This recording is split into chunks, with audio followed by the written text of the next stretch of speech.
Usually criminals अपना crime confess करते नहीं हैं, या फिर हम लोग बोल सकते हैं कि वो लोग अपना क्राइम कन्फेस करना नहीं चाहते हैं, क्योंकि उन लोगों को अच्छे से पता होता है कि क्राइम कन्फेस करने से उन लोगों को सज़ा हो सकता है। बट कभी आप लोग सुने हैं कि कोई क्रिमिनल अपना क्राइम कन्फेस करने के लिए कोई चीज़ का डिमांड कर रहा हो, जैसे कि बिस्किट? आज का केस स्टडी है वर्ल्ड का यंगेस्ट सीरियल किलर के ऊपर। Hi, this is Riya and you are watching Crime Diary. तो अगर आप लोगों को ये चैनल अच्छा लग रहा हो तो काइंडली सब्सक्राइब कर देना, एक लाइक कर देना एंड बेल आइकन को भी काइंडली प्रेस कर देना, क्योंकि उससे ही आप लोगों के पास नोटिफिकेशन आएगा। ये मेरा सेकेंड केस स्टडी है, तो चलिए शुरू करते हैं। बिहार में एक ज़िला है, नाम है बेगूसराय। तो यही बेगूसराय में एक गांव था, उसका नाम है मुसैरी। तो ये मुसैरी में कुछ अजीब घटनाएं घट रही थी, जैसे कि कुछ बच्चियां हट से गायब हो जा रही थी। बच्चियां कब गायब हो रही थी, कैसे गायब हो रही थी, वो किसी को भी नहीं पता था। ये घटना शुरू हुआ था 2006 में, जब एक परिवार में 6 साल की एक बच्ची हट से मिसिंग हो जाती है। तो ये बच्चे मिसिंग हो जाने के बाद पूरा गांव वो बच्ची को ढूंढने लग जाता है, क्योंकि गांव में क्या होता है, अगर कोई फैमिली मुसीबत में पड़ता है तो पूरा गांव उसमें इन्वॉल्व रहता है, वो फैमिली को हेल्प करने की कोशिश में रहता है। शहर में क्या होता है, कौन क्या कर रहा है क्या नहीं कर रहा है किसी को कोई फ़र्क नहीं पड़ता है। बट हाँ, गांव में ये होता नहीं है। गांव में सब कोई सबका हेल्प करने की कोशिश करता है। तो पूरा गांव जब वो बच्ची को ढूंढ रहा था, तभी हट से जो फैमिली से वो बच्ची मिसिंग थी, वही फैमिली का हेड हट से आके वो बच्ची को ढूंढने के लिए पूरा गांव को मना कर देता है। अब ये काफ़ी वियर्ड सी एक बात थी, बट अगर अपना फैमिली मेम्बर ही उनको ढूंढने के लिए मना कर रहा हो तो वो लोग कुछ कर नहीं सकते थे उस टाइम पे। तो गांव वालों ने वो बच्ची को ढूंढना बंद कर दिया उस टाइम के लिए। अब धीरे धीरे सब कुछ नॉर्मल होता गया, क्योंकि हम लोग अच्छे से जानते हैं कि टाइम हर एक चीज़ हील कर देता है। तो हर एक चीज़ नॉर्मल होता गया। कुछ टाइम बाद सेम फैमिली से और एक बच्ची मिसिंग हो जाती है। अब एक ही फैमिली से दो दो बच्चियां मिसिंग हो जाती है, और ढूंढने का भी कोई कोशिश नहीं कर रहा था पूरा फैमिली। और ये और ज़्यादा अजीब बात थी, अजीब घटना थी। अब ये घटना घटने के कुछ महीने के बाद और एक बच्ची मिसिंग हो जाती है। अब ये जो बच्ची मिसिंग होती है वो सेम फैमिली की नहीं रहती है, जो फैमिली से ऑलरेडी दो बच्चियां मिसिंग हो गई थी। पहली बार ऐसा घटता है जब और कोई फैमिली से एक बच्ची मिसिंग हो जाती है। तो घटना ये घटता है, जो पड़ोसी फैमिली थी जिससे नेक्स्ट बच्ची मिसिंग हुई थी, वही फैमिली का एक मेंबर थी, नाम था चुनचुन देवी। तो चुनचुन देवी अपना 5 महीने की बच्ची खुशबू को लेके पड़ोस में ही सामने ही एक प्राइमरी स्कूल था, वो स्कूल में बच्ची को खाना खिलाने के लिए लेके गई थी। अब उस टाइम पे चुनचुन देवी को घर का कुछ काम याद आ जाता है।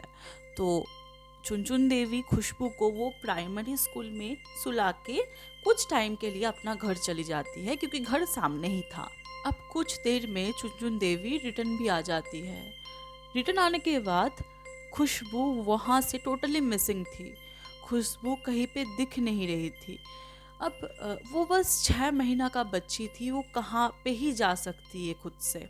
ये सोच के ही चुनचुन देवी बहुत ही डर जाती है। तो आसपास में जितना भी घर रहता है, जितना भी लोग रहते हैं, सबसे पूछती है कि उसका बच्ची कहाँ पे है।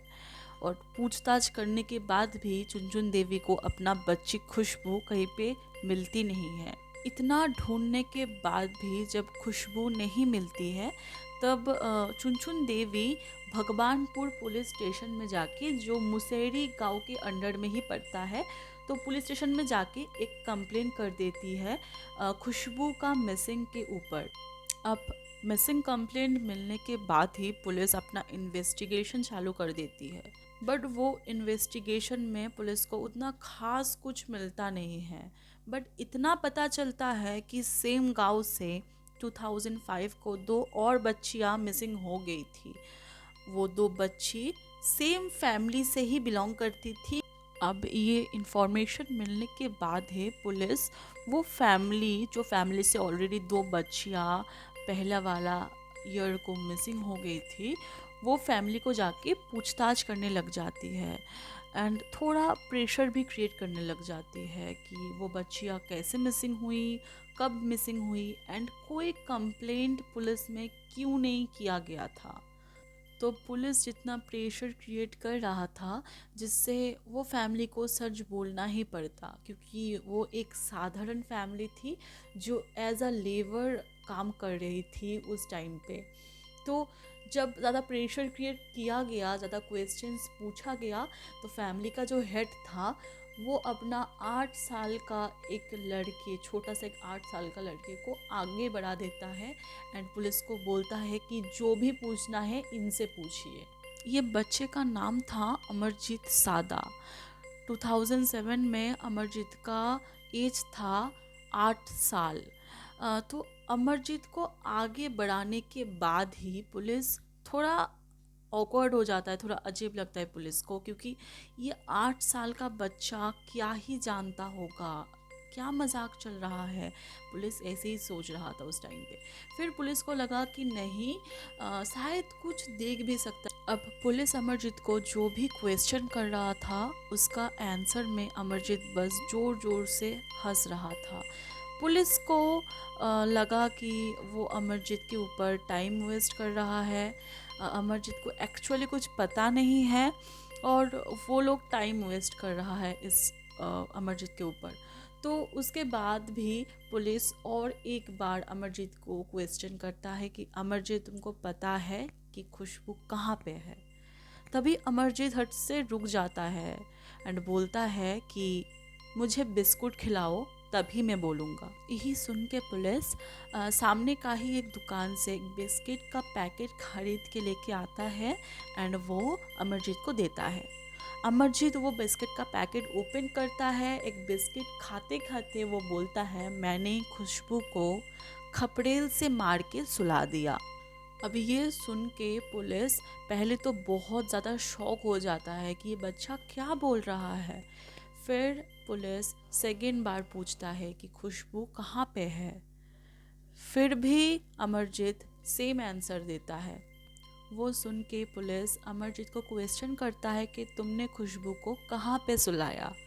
तब अमरजीत का रिटर्न में आंसर होता है कि चलो मैं दिखा देता हूँ कि खुशबू को मैंने कहाँ पे सुलाया। तो अमरजीत पूरा गांव और पुलिस को वही सेम प्राइमरी स्कूल जहाँ पे खुशबू लास्ट दिखी थी उसका ही पीछे में एक सुनसान एरिया में लेके जाता है। तो वही एरिया में एक झाड़ थी, वो झाड़ का बगल में ही अमरजीत पॉइंट करके दिखाता है और बोलता है कि खुशबू को मैंने यहाँ पे ही सुलाया था। तो पुलिस जब जाके देखता है कि वो झाड़ी के बगल में एक छोटा सा गड्ढा किया हुआ है और गड्ढे के ऊपर घास पत्ते से ढका हुआ है। अब वो गड्ढे से पत्ते और घास हटाते ही पुलिस को खुशबू का बॉडी मिलता है। अब बॉडी मिलने के बाद पुलिस कंफर्म हो जाता है कि ये काम अमरजीत सादा का ही है और पुलिस थोड़ा चौंक भी जाता है कि एक 8 साल का बच्चा कैसे किसी का मर्डर कर सकता है। बेसिकली वो 8 साल का बच्चे को क्वेश्चन करते ही वो बस हंसता था, वो कैसे किसी का मर्डर कर सकता है। इसके बाद पुलिस अमरजीत को नेचुरली गिरफ्तार करता है एंड पुलिस स्टेशन में लेके जाता है। अब पुलिस स्टेशन में लेके जाने के बाद पुलिस को ये भी लगता है कि और भी दो बच्चियां मिसिंग थी खुशबू का मिसिंग होने से पहले। कहीं वो दो बच्चियां मिसिंग होने के पीछे अमरजीत का ही हाथ तो नहीं है। यही जानने के लिए पुलिस फिर से अमरजीत को पूछताछ करता है। अब अमरजीत को पूछताछ के दौरान पुलिस बस एक ही क्वेश्चन करता है कि क्या तुमको पता है जो दो बच्चियां तुम्हारा ही परिवार से मिसिंग हुई थी वो अभी कहाँ पे है? ये क्वेश्चन का आंसर में अमरजीत बस एक ही बात बोलता है कि मुझे पहले बिस्कुट दो, उसके बाद ही मैं बताऊंगा। अब फिर से पुलिस एक बिस्किट का पैकेट बाहर से खरीद के लाता है, अमरजीत को देता है। अमरजीत वो ओपन करता है और खाते खाते बोलता है कि हाँ, वो दोनों बच्चियों को भी मैंने ही सुला दिया था। 2006 तो घटना ये घटी थी, जो पहली वाली बच्ची मिसिंग हुई थी वो अमरजीत का खुद का ही चाची की बेटी थी, मतलब अमरजीत का कज़न सिस्टर थी। 2006 में अमरजीत का चाची को अपना गांव से बाहर एक शहर में जाना पड़ा कोई काम से। तो वो 6 साल की बच्ची को देखभाल करने के लिए अमरजीत का चाची ने अमरजीत की मम्मी के पास रख के गई थी। अब उसी दिन अमरजीत का मम्मी अमरजीत के पास वो छोटी सी 6 साल की बच्ची को रख के सामने का ही कोई मार्केट से कुछ सामान खरीदने के लिए चली गई। अब उस टाइम पे कोई अवेलेबल भी नहीं था और अमरजीत का मम्मी उतना सोची भी नहीं थी, क्योंकि कुछ देर के लिए ही, कुछ टाइम के लिए ही वो मार्केट जा रही थी। अमरजीत का मम्मी का मार्केट जाने के बाद अमरजीत पहले पहले वो बच्ची के साथ, उसका सिस्टर के साथ खेल ही रहा था। वो थोड़ा बहुत उसको तंग कर रहा था, उसका गालों में पिंच कर रहा था, जो ज़्यादा हार्मफुल था नहीं, बट वो बच्ची रो रही थी थोड़ा बहुत, जिससे अमरजीत को अच्छा लगने लगा। अब बहुत देर तक पिंच करने के बाद अमरजीत उसको थप्पड़ मारने लग गया, स्लैप करने लग गया, जिससे बच्ची और ज़्यादा चीखने लग गई और ज़्यादा रोने लग गई।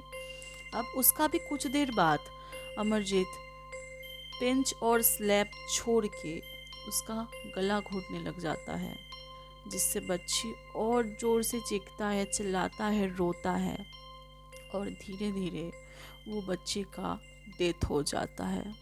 अब वो 6 साल की बच्चे का बॉडी अमरजीत अपना ही घर के पीछे कोई सुनसान एरिया में लेके जाके छुपा देता है। जब अमरजीत का मम्मी रिटर्न आती है घर पे, जब वो पूछती है अमरजीत को कि तुम्हारा कज़न सिस्टर कहाँ पे है, तब अमरजीत अपना क्राइम कन्फेस करता है कि वो कैसे अपना छोटी सी बहन को गला घोट के मार दिया। बट उसका मम्मी वो उतना पुलिस में कंप्लेन वगैरह सोचता भी नहीं है, क्योंकि उन लोगों को लगता है कि हाँ, वो एक फैमिली मैटर है। अमरजीत का पापा अमरजीत को फिज़िकली पनिश करता है, मार पीटता है, एंड उन लोगों को लगता है इतना करने से अमरजीत दोबारा ऐसा करेगा नहीं, तो वो लोग कोई पुलिस कंप्लेन नहीं करते उस टाइम पे। ये पूरा इंसिडेंट अमरजीत का चाची को बोला नहीं जाता है। उनको बस इतना पता होता है कि हाँ, उनका बच्ची मिसिंग हो गई। कैसे हो गई, कैसे नहीं पता चल रहा है, उनको कुछ नहीं पता था उस टाइम पे। अब ये पूरा घटना घटने के बाद कुछ महीने बीत जाता है, जब सब कुछ धीरे धीरे नॉर्मल होने लगता है, तभी फिर से और एक बच्ची मिसिंग हो जाती है।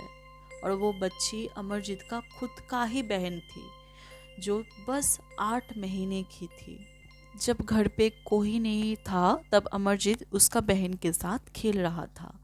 अब पहले पहले तो सब कुछ पिंच से स्टार्ट होता है, फिर वो धीरे धीरे स्लैब में बदल जाता है, एंड कुछ देर पिंच और स्लैब करने के बाद अमरजीत वो अपना खुद का बहन का गला घोट देता है, जिससे वो बच्ची का, बस 8 महीने की बच्ची का डेथ हो जाता है। फिर से अमरजीत वो बच्ची का बॉडी अपना ही घर के पीछे कोई सुनसान एरिया में लेके जाके छुपा देता है। सेकेंड टाइम जब अमरजीत उसका सिस्टर का मर्डर किया, तब उनका फैमिली को सब कुछ पता लग गया था। अमरजीत का मम्मी पापा को सब कुछ पता था। फिर भी अमरजीत का मम्मी पापा को लगा कि नहीं, ये तो हम लोग का फैमिली मैटर है, ये हम लोग फैमिली के बाहर नहीं जाने दे सकते हैं। बट हाँ, अमरजीत का पापा अमरजीत को फिज़िकली पनिश करते हैं, उसको मार पीटते हैं, और उसको बोला जाता है कि वो फिर से ये चीज़ नहीं करेगा। बाद में जब गांव वालों से पूछताछ किया गया था कि अमरजीत कैसा टाइप का लड़का था, कैसा टाइप का बच्चा था, उसका स्वभाव कैसा था, तब गांव वालों ने बस एक ही जवाब दिया था कि अमरजीत बहुत ही शांत स्वभाव का था। वो बहुत ही शांत बच्चा था। वो हर टाइम गांव का गलियों में घूमना पसंद करता था, पेड़ों में चढ़ना पसंद करता था। बेसिकली अमरजीत हर टाइम शांत रहता था, क्योंकि उसका साथ देने वाला कोई था नहीं।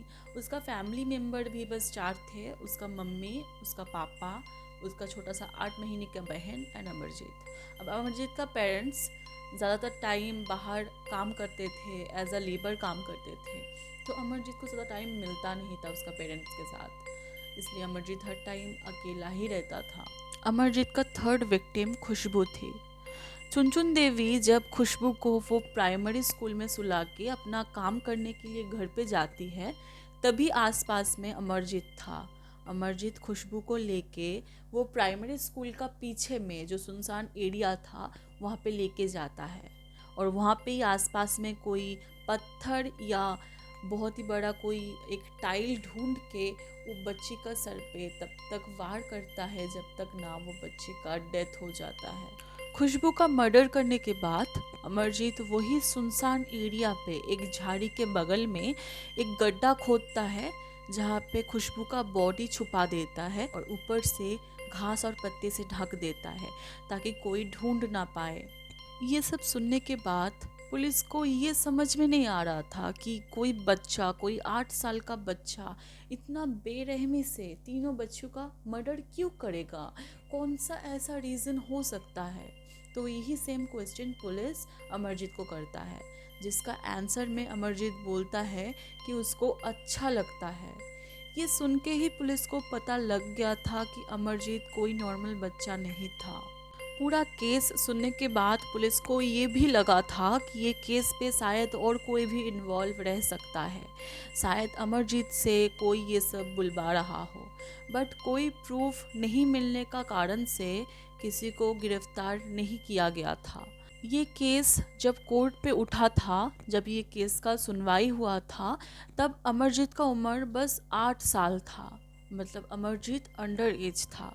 अब भारतीय कानून अनुसार कोई भी 18 साल के नीचे किसी को भी कोर्ट ना ही फांसी का सज़ा सुना सकता है और ना ही जेल का सज़ा सुना सकता है। इसलिए अमरजीत को बाल सुधार केंद्र में भेज दिया गया था। बाल सुधार केंद्र में ही अमरजीत को साइकोलॉजिस्ट दिखाया गया था। अब साइकोलॉजिस्ट का रिपोर्ट से पुलिस को पता लगा था कि अमरजीत को एक डिसऑर्डर है जिसका नाम है कॉन्डक्ट डिसऑर्डर। ये बीमारी रहने से इंसान को और किसी का तकलीफ़ देखने में और किसी को तकलीफ़ देने में अच्छा लगता है, मज़ा आता है। जिस टाइम पे ये इंसिडेंट हुआ था तब अमरजीत का उम्र बस 8 साल था। इसी वजह से अमरजीत का आइडेंटिटी पब्लिक नहीं किया गया था। 2016 में बाल सुधार केंद्र से अमरजीत को छोड़ दिया गया था। उस टाइम पे अमरजीत का उम्र था बस 18। इस हिसाब से 2025 में अमरजीत का उम्र होगा 27। शायद इस टाइम पे अमरजीत हम लोगों के आसपास में ही और किसी आइडेंटिटी से और किसी का आइडेंटिटी से रह रहा हो, ये हम लोग बोल नहीं सकते हैं और पता नहीं लगा सकते हैं। तो ये था आज का वीडियो। अगर आप लोगों को ये वीडियो अच्छा लगा हो तो काइंडली ये चैनल को सब्सक्राइब कर दीजिए एंड बेल आइकन भी प्रेस कर दीजिए, एक लाइक कर दीजिए। एंड अगर आप लोगों का कुछ सजेशन है वीडियो के बारे में या फिर कुछ इम्प्रूव करना है तो काइंडली एक कमेंट भी कर दीजिए। Thank you.